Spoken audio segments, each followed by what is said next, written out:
এটা এক মেয়ের গল্প। তার নাম রিয়া। একটা ছোট ভুল আর তার পুরো জীবনটাই বদলে গেল। বিয়ের আগেই প্রেগনেন্ট হওয়া তার জন্য শুধু একটা সত্যি নয়, একটা বড় বোঝা হয়ে দাঁড়াল। রিয়া একটা ছোট শহরে থাকত। তার অনেক স্বপ্ন ছিল, পড়াশোনা শেষ করা, একটা ভালো চাকরি করা আর নিজের পরিবারকে সুখী করা। কলেজে তার পরিচয় হয় অমন নামে এক ছেলের সাথে। ধীরে ধীরে তাদের বন্ধুত্ব ভালোবাসায় বদলে যায়। অমন সব সময় বলতো, আমি তোমাকে বিয়ে করব, সব সময় তোমার পাশে থাকব। রিয়া তাকে বিশ্বাস করে নিজের সব কিছু দিয়ে দেয়। একদিন আবেগের বশে তারা এমন একটা সিদ্ধান্ত নেয় যা তাদের নেওয়া উচিত ছিল না। কিছুদিন পর রিয়া বুঝতে পারে সে প্রেগনেন্ট। এই খবর শুনে তার মাথায় যেন আকাশ ভেঙে পড়ে। ভয়, লজ্জা, দুশ্চিন্তা সব একসাথে তাকে ঘিরে ধরে।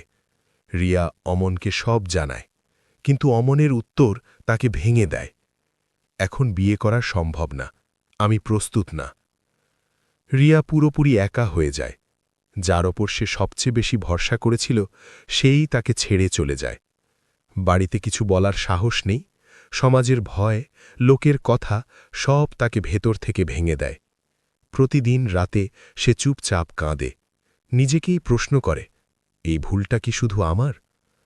একসময় সে সব শেষ করে দেওয়ার কথাও ভাবছিল, কিন্তু তার পেটের ভেতরে থাকা ছোট্ট প্রাণটার কথা মনে পড়ে।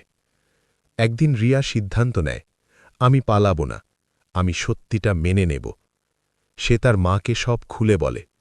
প্রথমে বাড়িতে অনেক ঝড় ওঠে, কিন্তু পরে তার মা তাকে বুঝতে পারে এবং পাশে দাঁড়ায়। রিয়া আবার পড়াশুনো শুরু করে আর নিজের সন্তানকে পৃথিবীতে আনার সিদ্ধান্ত নেয়। সময় কেটে যায়, রিয়া আগের থেকে অনেক বেশি শক্ত হয়ে ওঠে। সে তার ভুল থেকে শিক্ষা নেয় এবং তার সন্তানের জন্য বাঁচতে শুরু করে। আজ সে একজন স্বাধীন মেয়ে এবং একজন সাহসী মা। মানুষ আজও কথা বলে, কিন্তু এখন আর রিয়ার কিছু যায় আসে না। জীবন একটা ভুলে শেষ হয়ে যায় না, কখনো কখনো সেই ভুলই আমাদের সবচেয়ে শক্ত করে তোলে।